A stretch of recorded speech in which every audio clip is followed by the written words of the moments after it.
Hey, good evening. Good evening.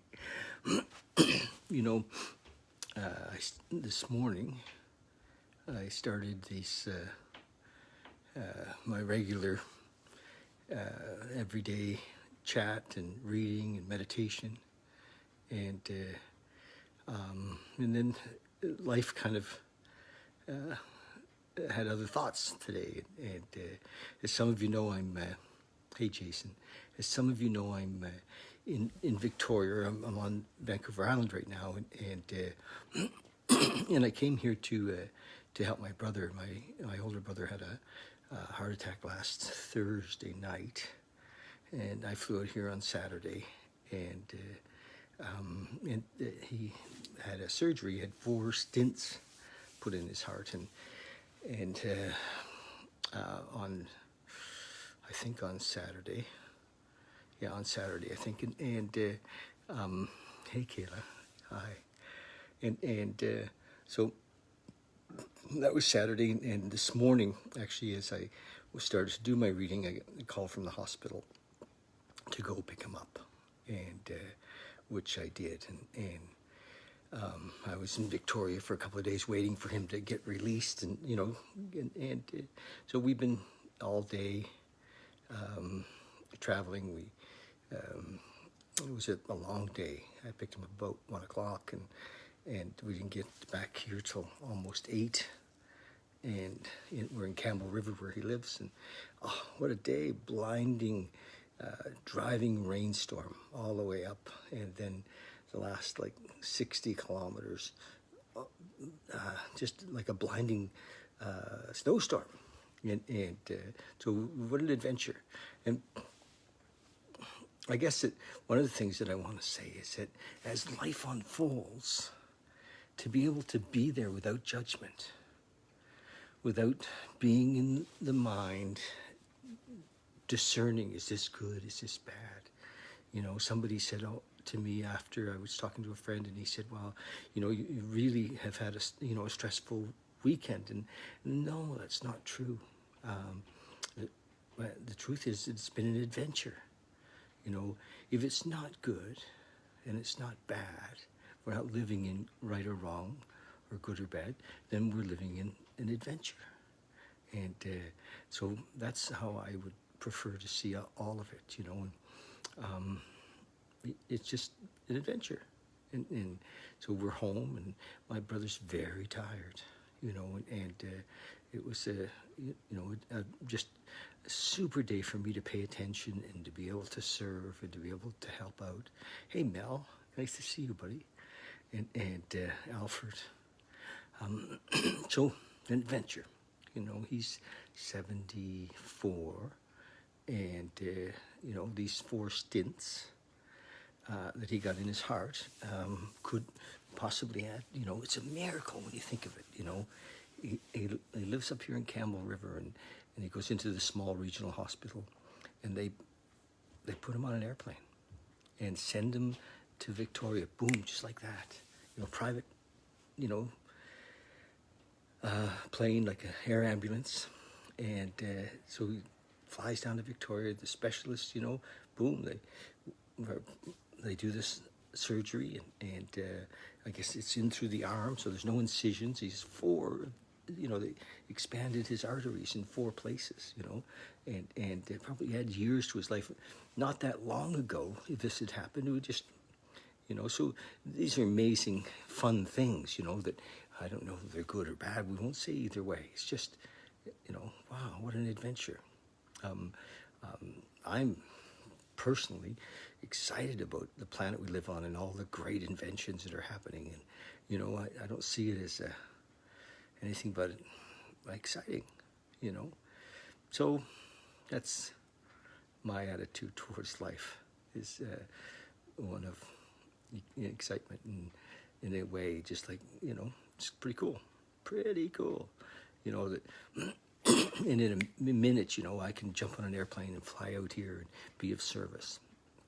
And I've had the pleasure of being around the planet long enough to see when, stuff like that would be unheard of, just unheard of. And what a time. Imagine where we're going to be in 20 years. somebody was saying the other day, if you can live another 30, you can probably get another 30 on top of that, because technology and healthcare is changing so rapidly. And not, that it matters one way or the other. If I go tomorrow, whatever, it's not that big a deal. And yet, what fun if we can be healthy and be part of the adventure for as long, in service as long as we can. It's beautiful. So, that's it. I did a little writing. You saw that it's mostly, I feel like I say the same thing over and over and over again, that there's these two worlds, if you will. One was the world of ego, the world where my mind, from its limited perspective, had a judgment on everything. On me, on you, on life, on good and bad. Everything was good or bad. And it was, just like that. So rocket fast, and it's gone, And not saying that it doesn't come. But what's happened is that I don't attach to it. It's not, fear is gone. Money fear is gone. Need to be in a relationship is gone. It's beautiful, and it feels like nothing is missing. Everything's perfect as it is in each moment, and I can't imagine. Well, I guess it for a long time.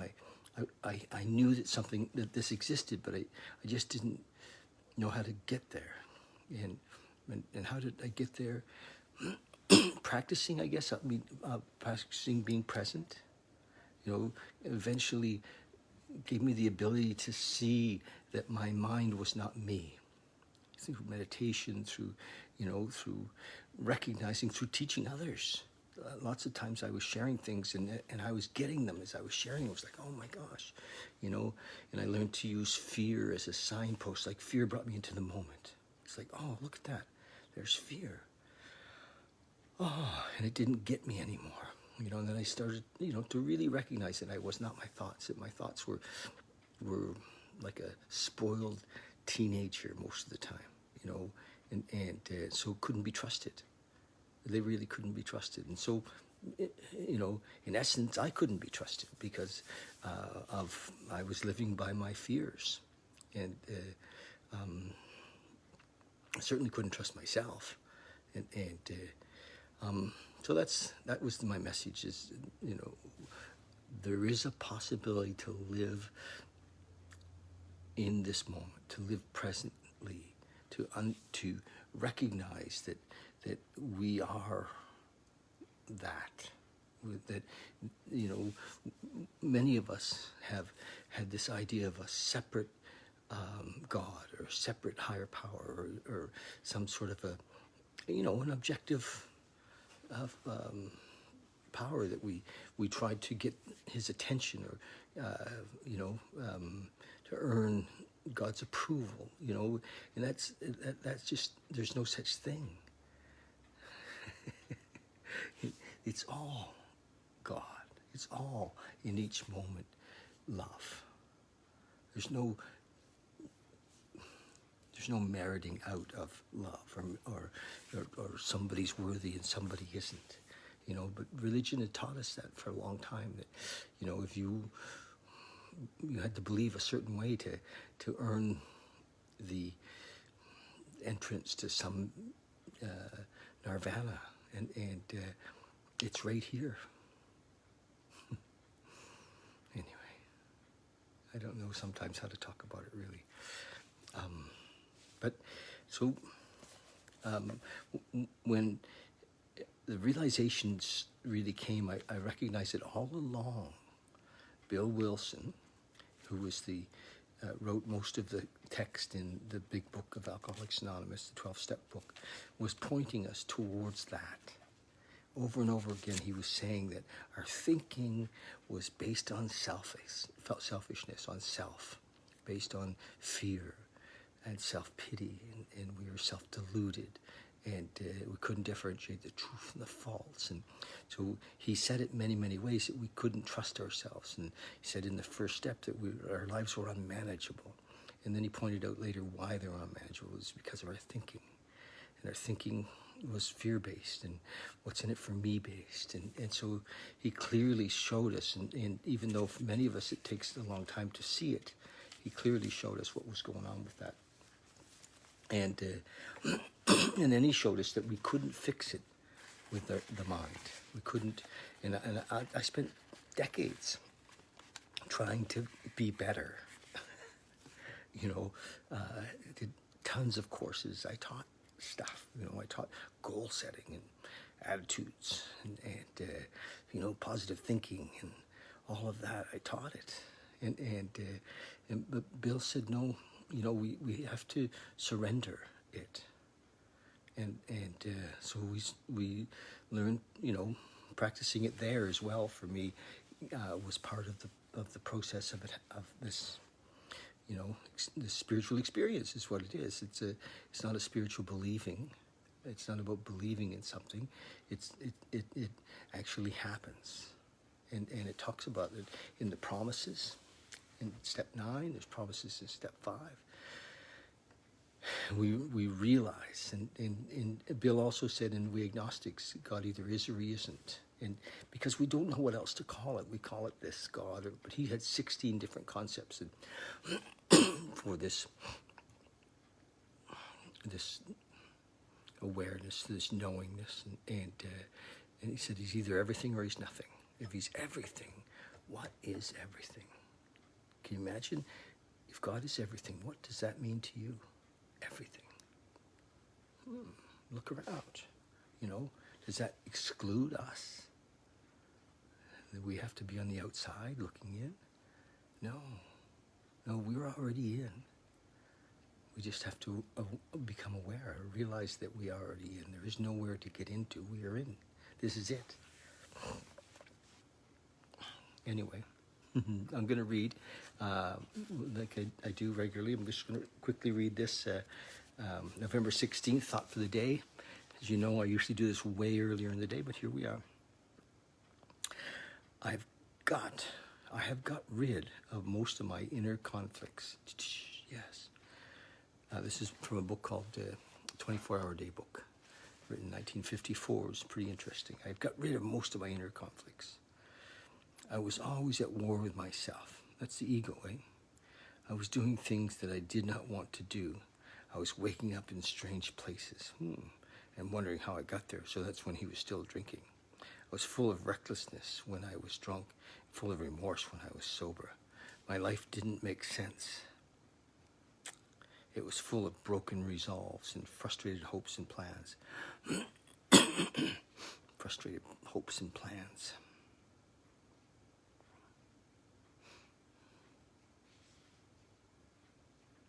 I was getting nowhere fast. No wonder my nerves were all shot. I was bumping up against a blank wall, and I was dizzy from it. AA taught me how to get organized, how to stop fighting against myself, how to stop fighting against life. Have I got rid of the inner conflicts? Well, yes, because we get to live life on life's terms. Over and over again, it's pointed out to us in the 12 steps and in the books. In that path to spiritual awakening is very simple. And because many of us think that all we're there for is to quit drinking or quit using, we miss that it's actually not about that. It's having had a spiritual awakening as the result of these steps. We carry the message to other people. Having had the spiritual awakening as the result of these steps, we carry the message to others. So, pretty cool. Meditation for the day. When 2 or 3 are gathered together in my name, there I am in the midst of them. The Spirit of God comes upon his followers when they're all together at one time, in one place, with one accord. When 2 or 3 consecrated souls are together in a meeting place, the Spirit of God is there to help and guide them. Or any sincere group of people are together, relatively seeking the help of God, his power and his Spirit are there to inspire them. It's where we lift each other up, baby. That's the deal. We lift each other up. So, that's why I actually encourage us to get together in groups, even if they're very small or even if it's just this way. But I'd like to do more of it on Zoom or however we have to right now, because we can support each other in lifting up. Prayer for the day. I pray that I may be in accord with my fellow men. I pray that I may feel the strength of a consecrated group. Yes. Okay, long day. But it feels great to serve, to be able to help my brother, to be able to be here for him. It's beautiful. And, to not even consider, just to say, yes, I'm coming, I'll be right there. It's beautiful. And that's love. Love allows us to do, to be available for folks with no thought really for ourselves. It just all flows together. Life looks after us, always has. We just thought it was us doing it. Okay, love you guys. I'm not going to lead a meditation tonight. I'm just happy to be here and share this time with you. And yeah, talk to you soon. Bye. See you tomorrow.